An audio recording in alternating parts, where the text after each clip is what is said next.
चंद्रशेखर जी के द्वारा आपको सूचना दी गई हम लोगों के कार्यक्रम की माननीय विधायक जी के द्वारा, हम इनके प्रति भी आभार व्यक्त करते हैं। हम लोग पटना से आए हैं। मैं हूं उदय नारायण चौधरी, पूर्व अध्यक्ष बिहार विधानसभा। मेरे बाएं में हैं श्री बीनू यादव जी, राष्ट्रीय महासचिव राष्ट्रीय जनता दल, और प्रेम गुप्ता जी हमारे यहाँ के प्रभारी हैं। ये प्रभात जी हैं, जिलाध्यक्ष यहाँ के जयकांत जी, आप लोग सब जानते हैं। धीरेन्द्र यादव जी हैं, ये जिला उपाध्यक्ष यहाँ के जिला परिषद के, और रामकृष्ण मंडल जी हैं, जिनकी वजह से हम लोग यहाँ आए। पिछले 5 नवंबर को प्रथम चरण के चुनाव के एक दिन पहले पूर्व संध्या पर रामकृष्ण मंडल जी के यहाँ इस मुरलीगंज प्रखंड के श्रम परिवर्तन पदाधिकारी द्वारा और एसएचओ के द्वारा इनके घर की तलाशी ली गई और छापेमारी की गई। रामकृष्ण मंडल जी की जयपुर गांव है ना, जयरामपुर में। और कारण कुछ नहीं था, कारण था पूरे इलाके को भयभीत करना और डराने के लिए किया गया। पहले रेकी की, पूरे गांव की रेकी की गई, सनसेट के पहले ही की गई। और सनसेट के समय इनके घर में बिना किसी आदेश के अचानक पुलिस घुस जाती है। एसएचओ और श्रम पदाधिकारी भी घुस गए और इनके यहाँ श्यामा चकेवा का प्रोग्राम चल रहा था। उसी दिन कार्तिक पूर्णिमा थी, उसी दिन था। सभी महिलाएं घर के अंदर, आप सब लोग जानते हैं श्यामा चकेवा के प्रोग्राम में, घर के अंदर लोग बैठे थे। महिलाएं लोकगीत गा रही थी और उसी बीच में अचानक पुलिस पहुंच करके पूर्व संध्या पर महिलाओं को धमकाना शुरू कर दिया और कहा कि तुम लोग क्यों यहाँ जुटी हो, 144 लगा है। घर के अंदर कौन सा 144 लगता है मालूम नहीं। त्योहार था, सब लोग गीत गा रही थी और सभी का तलाशी लिया महिलाओं का। यहाँ तक कि ब्लाउज के अंदर हाथ लगा के महिला सिपाहियों के द्वारा देखा गया। पैसे की तलाश कर रहे थे कि इसमें पैसा तो नहीं है, ये 4-5 महिलाओं ने मुझसे आज कहा। तो चुनाव के पहले, चुनाव के नाम पर पिछड़े परिवार को, रामकृष्ण मंडल जी को और उस गांव को सामाजिक तौर से और राजनीतिक तौर से डराने के लिए और अपमानित किया गया ये। और उसी दिन एक केस किया गया इनके ऊपर। वो केस है मुरलीगंज श्रम परिवर्तन पदाधिकारी कुमारी शैलजा के रिपोर्ट पर किया गया। और न उसमें कोई गवाह है, न कोई जिक्र है कि इसने कौन सा अपराध किया जो इसके ऊपर मुकदमा किया गया। 200 क्या धारा है, 50 उल्लंघन हैं? 50 उल्लंघन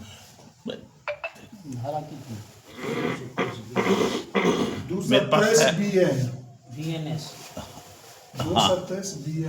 223 बीएनएस के अंतर्गत केस किया गया इनके ऊपर, जिसका कोई माने मतलब नहीं है और एक लाइन, एक शब्द भी उसमें नहीं लिखा हुआ है।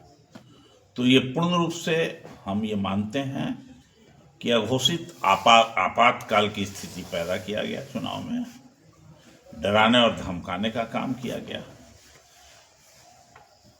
सामाजिक तौर से प्रताड़ित करने का काम किया गया, जिससे कि चुनाव जीता जा सके। तो इस चुनाव के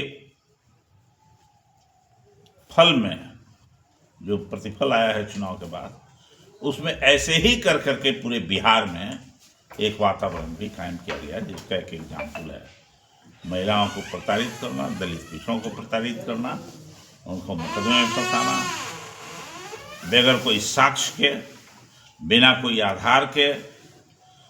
जब गांव वालों ने विरोध किया, इनको गिरफ्तार करके ले जा रहे थे लोग, जब गांव के लोग खड़े हो गए, करीब घर से 100 मीटर पैदल इनको लेके आया बाहर रोड पर, वहां पर सैकड़ों लोग इकट्ठा हुए, उसका एक वीडियो है। और उस वीडियो में ये भी कहीं दर्शाया गया है कि जो बात कर रही है वो महिला एसएचओ अपने वरीय पदाधिकारी से बात कर रहे हैं कि कोई साक्ष्य नहीं मिला, कोई प्रमाण नहीं मिला, बगैर प्रमाण के ही लेकिन इनको गिरफ्तार कर लिया है, ले जा रहे हैं। गांव के लोग इकट्ठा हो गए हैं मजमा बना के, तब ऊपर से कोई आदेश दिया कि छोड़ दो, तब इनको छोड़ दिया। ये घटना है।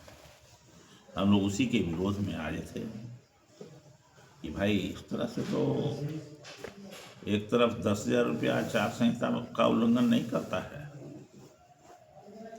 और ये घर में बैठ करके पूजा कर रहे हैं, सामा चकवा का आदर्श आचार संहिता का उल्लंघन हो गया। और रामकृष्ण मंडल जी को परेशान किया गया। रामकृष्ण मंडल जी को नहीं परेशान किया गया है, पूरे कमजोर वर्ग के समुदाय को परेशान करने की कोशिश किया गया। आज हम सब लोग उसी के विरोध में आए थे। हम आगे भी जाएंगे और फिर बात भी करेंगे वरीय पदाधिकारियों से और बड़े अधिकारियों से, बड़े वकीलों से राय लेकर के इसके बारे में क्या कार्रवाई की जा सकती है कानूनन, इस पर हम लोग विचार करेंगे। इसी बात को लेकर पटना से मधेपुरा पहुंचे। जरूर, इसी के लिए कब आया है, इसी के लिए। ये देखिए, एक अति पिछड़ी जाति के हमारे इस राज्य के राष्ट्रीय जनता दल के बड़े नेता रामकृष्ण मंडल जी हमारे प्रदेश महासचिव हैं।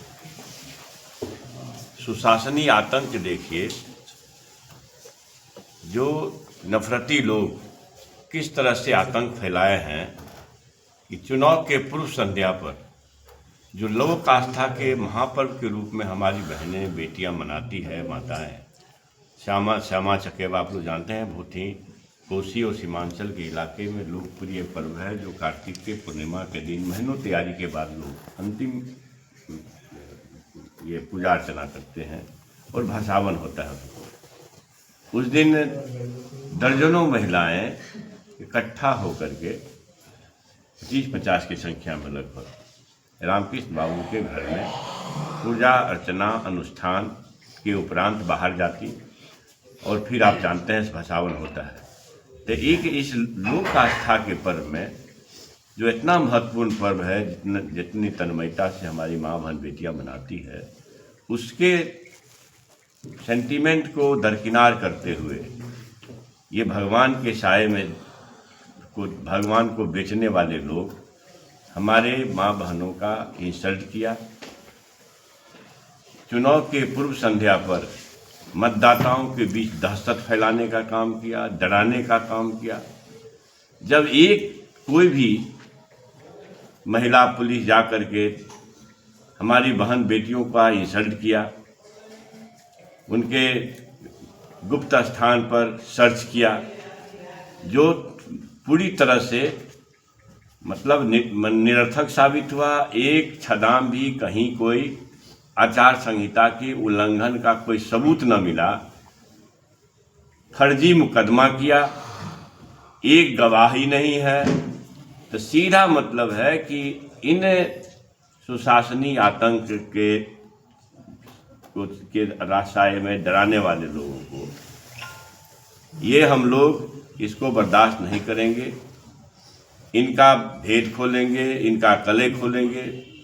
जो साजिश करके चुनाव का जो आचार संहिता का जो महापाप किया है ये लोग उल्लंघन करके, सिर्फ ईवीएम की चोरी नहीं किया है, ये इन्होंने जो टीएन शेषन साहब के समय से आचार संहिता उल्लंघन का जो बड़ा मामला है कि 3 महीना के अंदर आप किसी को कोई व्यक्तिगत या सामाजिक लाभ सरकार नहीं पहुंचा सकती है, और एक एक आदमी के मां बहन के खाते में चुनाव के दरमियान पैसा भेजने का काम किया, जो आचार संहिता के उल्लंघन का महापाप करके वोट खरीदने का काम किया, लोकतंत्र को कमजोर किया, वो हमारे पार्टी के नेता रामकृष्ण मंडल जैसे वरिष्ठ नेता पर जो लांछन लगाया है, उनकी छवि को धूमिल किया है, हमारे समाज के लोगों को, हमारे मतदाताओं को डराने का काम किया है, इसके विरुद्ध हमारा नेतृत्व जो संवेदनशील नेतृत्व है, आदरणीय लालू प्रसाद जी, आदरणीय तेजस्वी प्रसाद यादव जी ने पार्टी के शीर्ष नेतृत्व के